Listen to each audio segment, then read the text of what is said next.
இந்த சபையில் பல நேரங்களில் காணோம் காணோம் என்ற வார்த்தையை நாம் கேள்விப்பட்டோம். நான் சொல்லிக் கொள்கிறேன், சூரியனை வானத்தில் காணலாம், சந்திரனை நட்சத்திரங்கள் நடுவில் காணலாம். பக்த பிரகலாதன் சொன்னான், ஆண்டவனை எங்கே காண்கிறீர்கள் என்றால் தூணிலும் இருப்பார் துரும்பிலும் இருப்பார் என்றான். அந்த வகையிலே திராவிட மாடல் ஆட்சியிலே ஆன்மீகத்தில் உருவாக்கப்பட்ட பக்தருடைய நன்மைகள், அது உருப்பசி ஓவாபிசி என்ற பசி போக்கின்ற அன்னதான திட்டம் என்றாலும் சரி, கட்டணமில்லாத இலவச திருமணம் என்றாலும் சரி, அது விளக்கு பூஜை என்றாலும் சரி, அது மருத்துவ மனைகள் என்றாலும் சரி, எங்கெல்லாம் லட்சக்கணக்கான மக்கள் பக்தர்கள் பயன்பெற்றார்களோ அங்கெல்லாம் எங்கள் உயிரினும் மேலான திராவிட மாடல் ஆட்சியுடைய நாயகனை காணலாம் காணலாம் காணலாம் என்று பதிவு செய்கிறேன். நீங்கள் இப்போது அறிவிப்பது கூட 106 அறிவிப்புகளை அறிவிக்க இருக்கின்றீர்கள். பார்ப்போம், அந்த 106 அறிவிப்புகளை எத்தனை ஆண்டுகளில் நீங்கள் நிறைவேற்றி காட்டப் போகிறீர்கள் என்று. ஆச்சி மசாலா, எந்த சமையலும் ருசி தேடும் ரகசியம் 20 ரூபாய். டயா பூஸ்டர் சுகரை கண்ட்ரோல் பண்ணும், உங்க ஆரோக்கியத்தை மீட்டு தரும். சர்க்கரையை கட்டுப்படுத்துறதுக்கான எளிமையான வழிமுறை, இயற்கையான வழிமுறை. அனைத்து மருந்து கடைகளிலும் கிடைக்கும். உறுப்பினர் சேகர் பாபு அவர்கள்.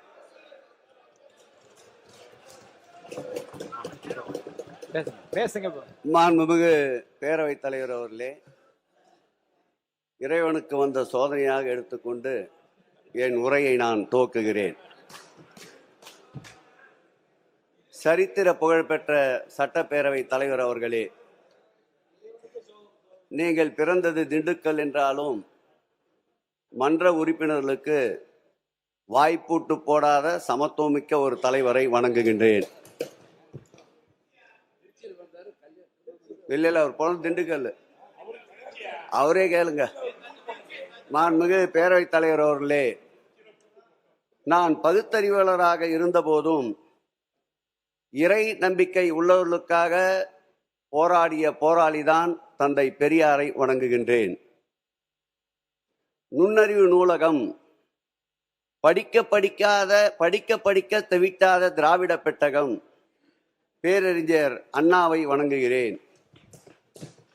அண்ணாவின் இதயத்தை இரவலாக வாங்கி அவரிடமே மீண்டும் அதை எடுத்துக்கொண்டு சேர்த்து ஓய்வெடுக்காமல் உழைத்தவர் இதோ ஓய்வு கொண்டிருக்கின்றார் என்று வாழும் போதே தன் நினைவிட வாசகத்தை தந்த தீர்க்கதரிசி கலைஞரை வணங்குகின்றேன். கடல் காற்றை தான் வாங்கி எங்களுக்கு மூச்சுக்காற்றாய் வழங்கி வாழ வைக்கும் வரலாற்று நாயகன் முத்தமிழறிஞரை மீண்டும் ஒரு முறை வணங்குகின்றேன். துறைதோறும் வளர்ச்சி, திராவிட ஆன்மீக புரட்சி, எங்கள் தன்மான சுயசக்தி, ஊதி அணைக்க முடியாத உயரத்தில் இருக்கும் சூரிய சக்தி, தடுக்கி விழுந்த பிள்ளைக்காக பதறி துடிக்கும் தாயை போன்ற ஒரு அன்பு சக்தி, எங்களை இயக்கும் உயிர் சக்தி. இந்திய வரைபடத்தில் தமிழக வரைபடம் கீழே இருந்தாலும் மாநிலங்களின் வளர்ச்சி படத்தில் தமிழ்நாட்டில் உச்சத்தில் உட்கார வைத்து இந்த ஸ்டேட்டின் ஸ்டேட்டஸை உயர வைத்து சாதனை படைத்த எங்கள் உயிரினும் மேலான எதற்கும் அஞ்சாத முத்துவேல் கருணாநிதி ஸ்டாலின் அவர்கள் இருக்கும் திசை நோக்கி வணங்குகின்றேன்.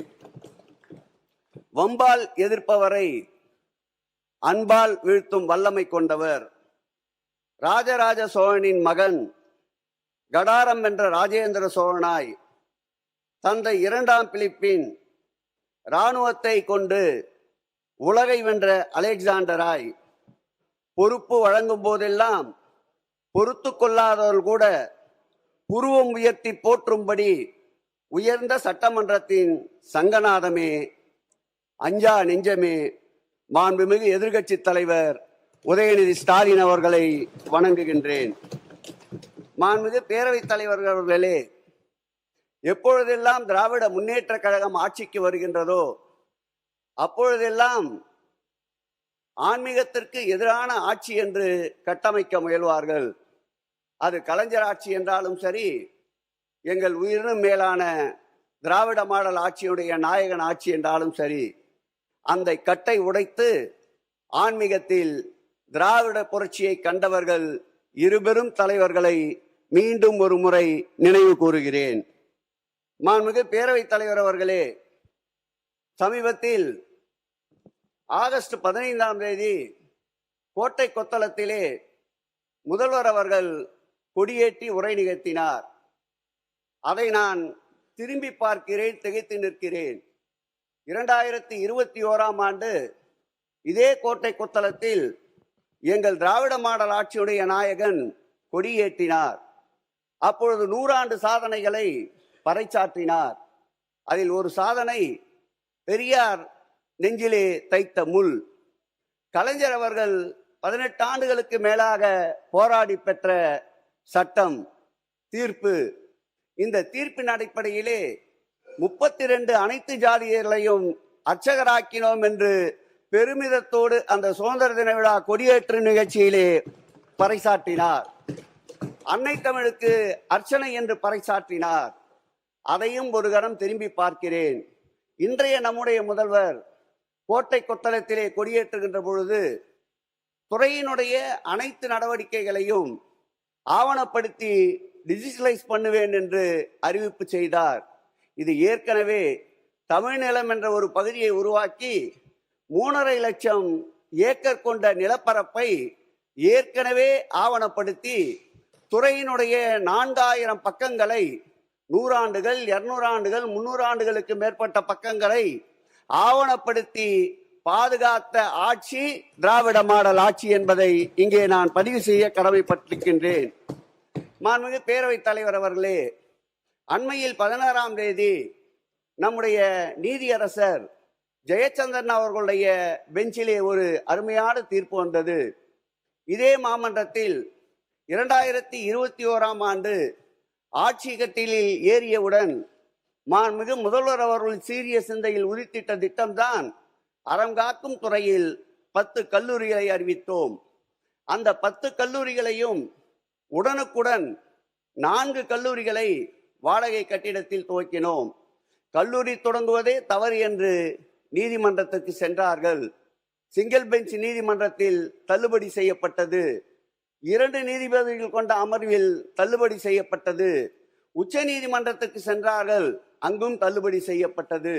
அந்த தள்ளுபடிக்கு பின்னால் மீண்டும் அதில் ஒரு புதிய வியாகானத்தை வகுத்து கொண்டு முறையாக இந்த அறிவிப்பு இல்லை என்று மீண்டும் சிங்கிள் பெஞ்சில் சென்றார்கள்.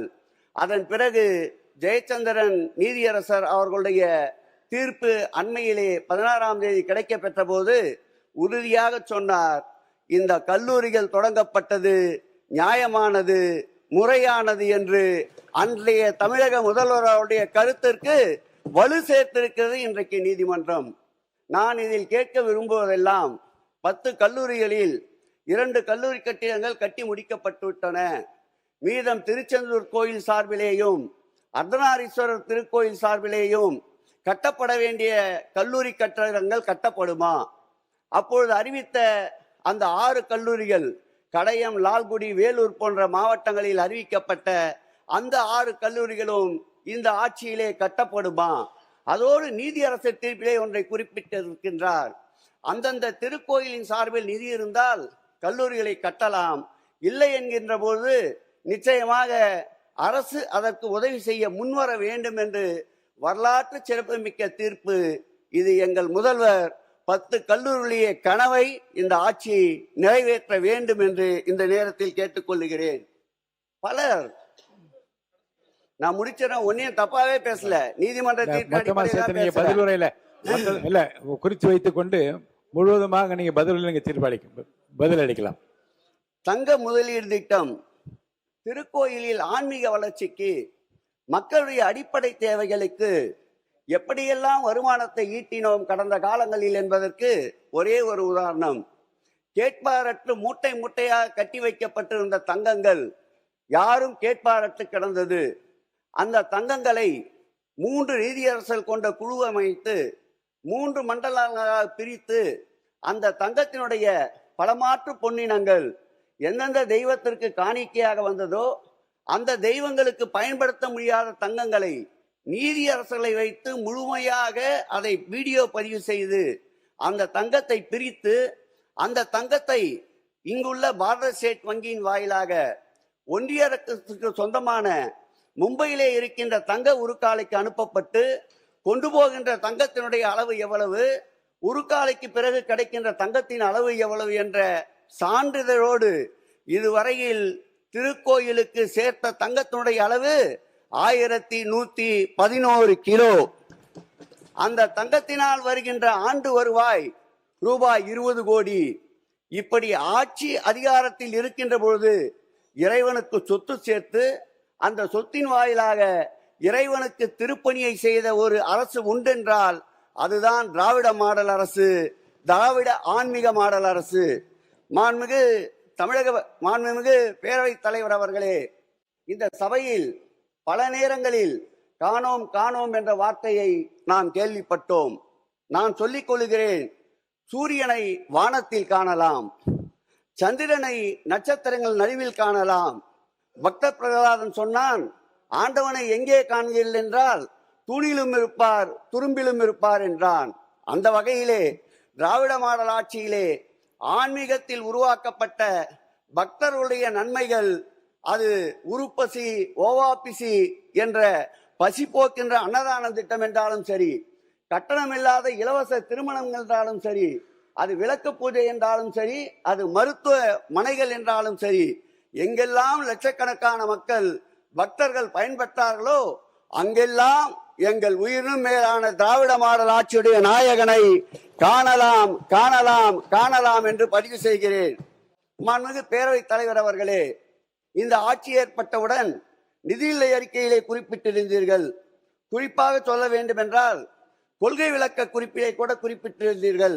பக்கம் 281 3000 கோயில்களுக்கு திருக்குடம் முழுக்கு என்று. ஆம், திராவிட மாடல் ஆட்சி ஏற்பட்ட பிறகு இதுவரையில் 4641 திருக்கோயில்கள் தேர்தல் அறிவிப்புக்கு முன்பு வரையில் குடமுழுக்கு நடத்தினோம். நீங்கள் குறிப்பிட்டிருக்கின்ற இந்த கொள்கை விளக்க குறிப்பில் 281 கோயிலுக்கு குடமுழுக்கு நடத்தினோம் என்று கூறியிருக்கின்றீர்கள். ஒட்டுமொத்தமாக பார்த்தால் 4930 திருக்கோயிலுக்கு திராவிட மாடல் ஆட்சியில் விதைக்கப்பட்ட விதைதான் இன்றைக்கு மரமாக வளர்ந்து குடமுழுக்கு கண்டிருக்கிறது என்பதை பதிவு செய்கிறேன். இதிலும் ஒரு பின்னடைவு. நாங்கள் ஆட்சி பொறுப்பில் 5 ஆண்டுகளில் 4930 என்றால் நீங்கள் 5 ஆண்டுகளில் 3000 என்று அறிவித்திருக்கின்றீர்கள். இந்த 3000ஐயும் கணக்கிட்டு பார்த்தால் திராவிட மாடல் ஆட்சியில் 12630 திருக்கோயில்களுக்கு நாங்கள் SLC அனுமதியை வழங்கியிருக்கின்றோம். நீங்கள் ஏற்றுக்கொண்டிருக்கின்ற இந்த 3000 திருக்கோயில்கள் அதிலே வருகிறதா அல்லது அது இல்லாமல் தனியாக நடத்த போகின்றீர்களா? மாண்புமிகு அமைச்சர் பேரவைத் தலைவர் அவர்களே, 3000 கோயிலுக்கு திருக்குட முழக்கு செய்யப்படும் என்ற அறிவிப்பு இந்த ஆட்சியின் பின்னடைவு என்று மாண்புமிகு உறுப்பினர் அவர்கள் மென்ஷன் பண்ணி சொல்லியிருந்தாரு. ஒரு விஷயத்தை இங்கே தெளிவுபடுத்த விரும்புகிறேன். கடந்த 5 ஆண்டுகளில் 2494 திருக்கோயில்களுக்கு திருப்பணிகளை பொதுநல நிதியில் செய்வோம் என்று அதற்கான திட்டங்களை எல்லாம் தீட்டிவிட்டு இன்றைக்கு நீங்க பார்த்தீங்கன்னா அந்த மொத்த மதிப்பீட்டில் இன்னும் 392 கோடி நிலுவையில் இருக்கிறது. திரும்ப செலுத்தாம நிலுவையில் இருக்கிறது. அதுல முழுமையாக திருப்பணிகள் முடிந்த கோயில்கள் இருக்கிறது, பாதியில் திருப்பணிகள் நிற்கக்கூடிய கோயில்கள் இருக்கிறது, இன்னும் துவங்கப்படாத பணிகள் இருக்கிறது. அப்ப ஏறத்தாழ 400 கோடி ரூபாய் அளவுக்கு திருப்பி செலுத்த வேண்டிய தொகை நிலுவையில் இருக்கிறது. அது மட்டும் இல்லாம கடந்த 5 ஆண்டுகள் சட்டமன்ற அறிவிப்பு எடுத்து பாத்தீங்கன்னா 2021-22 முதல் 2025-26 வரைக்கும் மொத்தம் 844 சட்டமன்ற அறிவிப்புகளை மாண்புமிகு உறுப்பினர் அவர்கள் முன்னாள் அமைச்சராக இருக்கும்போது வழங்கியிருந்தார். அந்த அறிவிப்புகளை பொறுத்த வரைக்கும் ஏறத்தாழ இன்றைக்கு மட்டும் பாத்தீங்கன்னா நம்ம நடத்தும் 79 அறிவிப்புகள், அந்த அறிவிப்புகள்ல 79 அறிவிப்புகள் சுமார் 418 கோடி நிதி இல்லாம துவங்கப்படாத நிலையில இருக்குது. அப்ப வெறும் சட்டமன்ற அறிவிப்புக்காக எண்ணிக்கையை கூட்டி அறிவித்து விட்டு அதையெல்லாம் எங்களை கேன்சல் பண்ணக்கூடிய இடத்துக்கு தள்ளி விடாம என்ன செய்ய முடியுமோ நிதிநிலையை கருத்தில் கொண்டு அதை தெளிவாக அறிவித்திருக்கிறோம். 3000 என்பதை முதலில் நாங்கள் முடித்துவிட்டு அதற்கு பிறகு 4000 என்ன 5000 என்ன முடிஞ்சா 6000 கூட நாங்க செய்வோம். ஆனா வாக்குறுதியில ஒண்ணு கொடுத்துட்டு அடுத்து அதை கேன்சல் பண்ணக்கூடிய சூழலுக்கு நிச்சயமாக எங்களுடைய ஆட்சி இருக்காது. மாண்புமிகு உறுப்பினர் பி.கே. சேகர் பாபு அவர்கள்.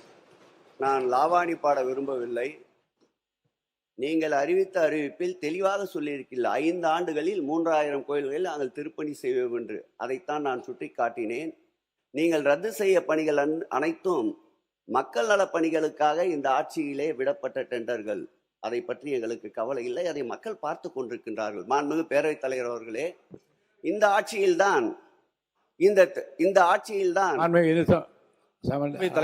அமைச்சர் அவர்கள் கடந்த முறை சட்டமன்றத்திலேயே நான் சொன்னேன், 500 பேர் கூட வராத இடத்திற்கு எதுக்கு மல்டி லெவல் கார் பார்க்கிங், அதை மக்களே கேட்கலன்னு சொன்னேன். அது போன்ற திட்டங்களை தான் நம்ம இன்றைக்கு இன்னும் ஆரம்பிக்காத நிலையில இருக்கும் போது நம்ம அதை கேன்சல் பண்ணிருக்கோமே தவிர்த்து மக்களுக்கு பயன்படக்கூடிய திட்டங்களை நம்ம எங்கேயுமே கேன்சல் பண்ணல. அதோட இன்னொன்னையும் சொல்றேன், எந்த அளவிற்கு இன்னும் நிதி சுமையில இருக்கும்போது பணம் திரும்ப வர வேண்டியது இருக்குன்னா, நகைச்சுவையா ஒரு விஷயத்த சொல்றேன். நம்முடைய பாடநூல் கழக வாரியத்தினுடைய தலைவர் என்னுடைய அன்பிற்குரிய சகோதரர் அண்ணன் லொயாலா மணி அவர்கள் அனைவருக்கும் தெரியும். எப்பவுமே எனக்கு ஃபோன் பண்ணாருன்னா, அன்பா சாப்பிட்டியா, என்ன பண்ற, ஏது பண்றேன்னு கேட்பாரு. இப்பெல்லாம் உன் துறையில ஒரு 58 லட்சம் எனக்கு பெண்டிங் இருக்கு, அதை எப்ப கொடுப்பேன்னு கேட்டுக்கிட்டு இருக்கிறாரு. அந்த அளவிற்கு நிறைய இடங்கள்ல திருப்பி தர வேண்டிய பணத்தொகை இருப்பதனாலதான் நாம இந்த நிதி நிலைமையை கருத்தில் கொண்டு நம்ம அந்த 5 வருஷத்துக்கான திட்டங்களை எண்ணிக்கையை நம்ம சொல்லியிருக்கிறோம். இதை இந்த இடத்துல நான் தெளிவுபடுத்த விரும்புகிறேன். நான் உறுப்பினர் பி.கே. சேகர் பாபு அவர்கள். ஒரு ஆட்சி நிறைவேறுகின்ற பொழுது நடைபெற்ற பணிகளுக்கு அடுத்த ஆட்சியில் நிலுவை இருந்தால் அதை தருவதுதான் ஒரு திறமையான ஆட்சிக்கு அடையாளம். எங்களை பொறுத்தளவில் எங்களுடைய ஆட்சியில் திராவிட மாடல் நாயகன் மீது வைத்த நம்பிக்கையில் அவருக்கு ஒன்றை சொல்லிக்கொள்ள விரும்புகிறேன். 2000 கோடி ரூபாய் அளவிற்கு உபயதாரர் நிதி மாத்திரம் எங்கள் ஆட்சியின் மீது நம்பிக்கை வைத்து வரப்பட்ட நிதி. அந்த நிதி அதே போல் திருக்கோயிலுடைய வருவாயை எப்படியெல்லாம் பெருக்கினோம் என்பதற்கு உதாரணம், நிலுவையிலே இருந்த 570 கோடி ரூபாயை வாடகை நிலுவை பாக்கியை திருக்கோயிலுக்கு கொண்டு வந்து சேர்த்த பெருமை மாண்புமிகு திராவிட மாடல் ஆட்சிக்கு உண்டு. அன்னதான திட்டத்திற்கு சுமார் 300 கோடி அளவிற்கு பொதுமக்கள் பங்களிப்பை கொண்டு வந்து சேர்த்த ஆட்சி எங்கள் ஆட்சி. கடந்த காலங்களில் செய்யப்பட்ட பணிகளுக்கு நிலுவைத் தொகையை வழங்க வேண்டிய உண்டு. அதை உங்கள் திறமையால் செய்யுங்கள், நிலுவைத் தொகையை நிவர்த்தி செய்யுங்கள். மாண்புமிகு பேரவைத் தலைவர் அவர்களே, பெரிய பெரிய முதுல்லை கோயில்களில் தீபங்கள் 1000 கணக்கில் எரியும். ஆனால் ஒரு கால பூஜை திட்டம் என்று வருகின்ற திருக்கோயில்கள் தமிழகத்திலே உண்டு. அதை மறைந்த அம்மையார் அவர்கள் ஆட்சி காலத்தில் 25,000 ரூபாய் வைப்பு நிதியாக தொடங்கினார்கள். இந்த ஆட்சி நிறைவு பெறுகின்ற அதிமுக ஆட்சி நிறைவு பெறுகின்ற போது அதை 1 லட்சம் ரூபாயாக ஆக்கினார்கள் வைப்பு நிதியை. இந்த ஆட்சி வந்த பிறகு 1 லட்சத்தை 1.5 ஆக்கினோம், 1.5ஐ 2 ஆக்கினோம், 2ஐ 2.5 ஆக்கினோம். அதோடு நிற்கவில்லை. 12,974 திருக்கோயில் இருந்த திருக்கோயில் பட்டியலை 19,000 திருக்கோயில் ஆக்கினோம். ஒருவேளை நித்திய கால பூஜை கூட நடைபெறாமல் இருந்த திருக்கோயிலில், ஒரு விளக்கு கூட எரிய வைக்க முடியாத இருந்த திருக்கோயிலில் 19,000 திருக்கோயிலுக்கு ஒரே உத்தரவில் விளக்கேற்றி வைத்த ஒளி விளக்கு திராவிட மாடல் ஆட்சியுடைய நாயகன் முத்துவேல் கருணாநிதி ஸ்டாலின் அவர்கள். அதில் சத்தமில்லாமல் ஒரு சாதனையை செய்தார். அந்த 19,000 கோயில்களுக்கும் மின்சாரத்தை இலவசமாக வழங்கினார். அதோடு நிற்கவில்லை. அந்த 19,000 கோயிலே இருக்கின்ற அர்ச்சகர்களுக்கு மாதம் 1000 ரூபாய் அவர் வங்கி கணக்கிலே செலுத்தினார். 2025-26 ஆண்டு அதோடு நிற்காமல் 1000ஐ 1500 ஆக்கினார். இதோடு சேர்த்து அந்த திருக்கோயிலுக்கு மணியாட்டு, தாம்பல் தட்டு, கற்பூர ஆதானை தட்டு என்று 19,000 திருக்கோயில்களுக்கு 9 கோடி ரூபாய் செலவில் பூஜை உபகரணங்களை வழங்கிய ஆட்சி திராவிட மாடல் ஆட்சி. அதோடு நின்றாரா? இல்லை. அந்த ஒரு கால பூஜை திட்டத்திலே இருக்கின்ற அர்ச்சகர்களுக்கு கோயிலுக்கு யார் வருவார்கள் என்று ஏக்கத்தோடு இருக்கின்ற சூழ்நிலை.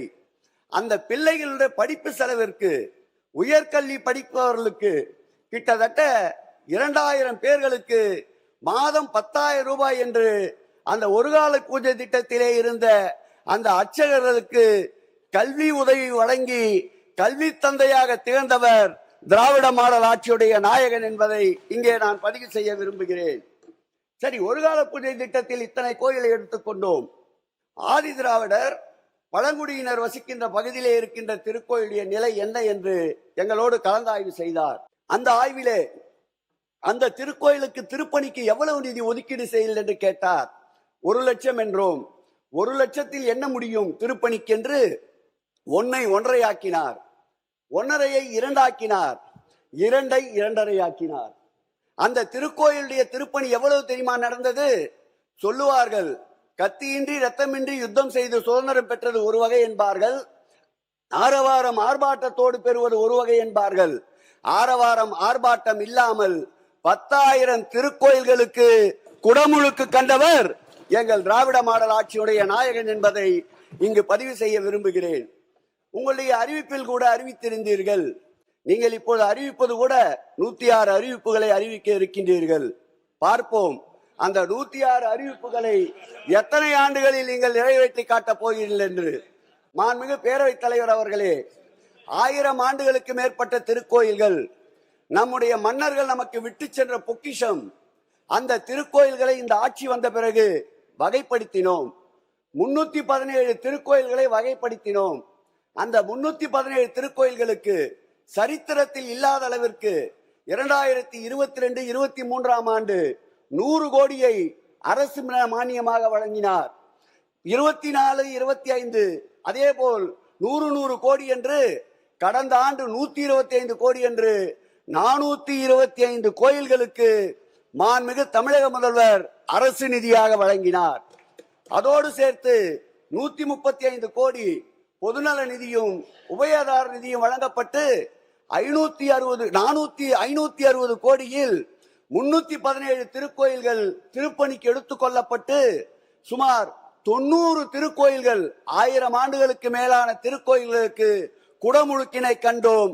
அதன் வாயிலாகத்தான் நம்முடைய கோவி செழியன் சட்டமன்ற உறுப்பினர் தொகுதியிலே இருக்கின்ற யுனெஸ்கோ விருது பெற்ற ஒரு திருக்கோயிலும் அதில் அடங்கும் ஆபத் சகாயர் திருக்கோயில் என்பதை இந்த நேரத்தில் நான் பதிவு செய்ய கடமைப்பட்டிருக்கின்றேன். அதில் ஒன்றை சொல்லுவார்கள், நாங்கள் கூட திருப்பணிக்கு இப்பொழுது 217 கோயிலுக்கு வகைப்படுத்தி இருக்கிறோம் என்று.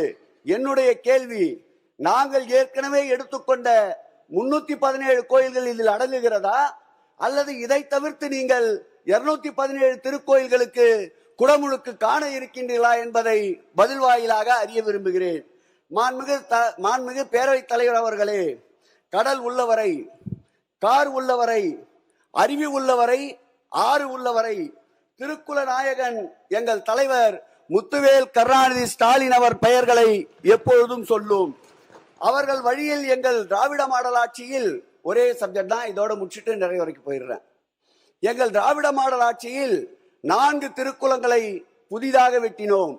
அதோடு நிற்கவில்லை, 143 கோடி ரூபாய் செலவில் 272 திருக்குளங்களை மேம்படுத்துகின்ற பணியை ஏற்றுக்கொண்டோம். அதில் 109 திருக்குள பணிகள் முடிவுற்றிருக்கின்றன. மீதம் இருக்கின்ற திருக்குள பணிகளை எடுத்துக்கொண்டால் 163 திருக்கோயில் பணிகள் நடைபெற்றுக் கொண்டிருக்கிறது. உங்களுடைய கொள்கை விளக்க குறிப்பிலே குறிப்பிட்டிருக்கின்றீர்கள், இந்த ஆண்டு கிட்டத்தட்ட 250 திருக்குளங்கள் சீரமைக்க போகிறோம் என்று சொல்லியிருக்கின்றீர்கள். என்னுடைய கேள்வி, நாங்கள் தொடங்கிய அந்த 163 திருக்கோயில்கள் பணிகள் நடந்து கொண்டிருக்கின்ற திருக்குளங்களையும் சேர்த்தா, அல்லது அதை விடுத்து புதிதாக 250 திருக்குளங்களா என்பதை பதிலுரையிலே நீங்கள் விளக்க வேண்டும் என்று கேட்டுக்கொள்கிறேன். மாண்புமிகு பேரவைத் தலைவர் அவர்களே, ஒரே ஒரு கருத்தோடு நிறைவு செய்கிறேன். சொத்துக்கள் மீட்பு, ஆலயங்களுடைய சொத்துக்களை மீட்டெடுத்த ஆட்சி சுதந்திர இந்தியா. உறுப்பினர் 20 நிமிஷம் நீங்க பேசி முடிச்சிட்டீங்க. 20 நிமிடம் கொடுத்திருக்கேன், முடிங்க. நன்றி சொல்லி முடிங்க. இந்திய சுதந்திரம் அடைந்த பிறகு இந்த 80 ஆண்டுகளில் திருக்கோயில் சொத்துக்களை மீட்ட ஒரு ஆட்சி உண்டென்றால் அது திராவிட மாடல் ஆட்சியாகத்தான் இருக்க முடியும். 8450 கோடி ரூபாய் மதிப்பிலான சுமார் 8147 ஏக்கர் உள்ள நிலங்களை மீட்டிருக்கின்றோம். பத்திரமாக திருக்கோயில் சொத்துக்களை மீட்ட ஆட்சி எங்கள் ஆட்சி. இந்த ஆட்சி மீட்ட சொத்துக்களை பத்திரப்படுத்தி கொண்டிருக்கின்ற ஆட்சி இந்த ஆட்சியாக இருக்கின்றது. வள்ளலார் வாழும் வள்ளலார் பசிப்பினி அறியாமல் வாழ வேண்டும் என்று சொன்னவர். அன்பே வாழ வைக்கும், ஆசை தாழ வைக்கும் என்ற குரலுக்கேற்ப வள்ளலாருக்கு உலக அளவிலே ஒரு சர்வதேச மையத்தை மாண்புமிகு தமிழக முதல்வர் எங்கள் உயிரினும் மேலான அன்பு தலைவர் கொண்டு வந்தார். அதனுடைய பிபிடியை இருக்கின்ற சட்டமன்ற உறுப்பினர் அனைவருக்கும் சபாநாயகர் அவர்களுடைய உத்தரவோடு வழங்குகின்றோம். அதை காணுங்கள் எவ்வளவு அருமையாக இருக்கும் என்று. அது நீதிமன்றத்தின் நெடிய படிக்கட்டுகளில் நாங்கள் வாதிட்டுக் கொண்டிருந்தோம். நீங்கள் ஆட்சி பொறுப்பை ஏற்றவுடன் அதை திரும்ப பெறுகிறீர்கள். எந்த வகையில் நியாயம்? யார் வள்ளலார்? தமிழகத்திற்கு மாத்திரம் சொந்தமல்ல. தன் மீது போடப்பட்ட வழக்குக்காக நீதிமன்றத்திற்கு செல்லுகிறார். வழக்கு போட்டவரே அவரை பார்த்தவுடன் நெடுஞ்சானாக விழுந்து வணங்குகிறார். நீதிபதி அந்த வழக்கை தள்ளுபடி செய்கிறார்.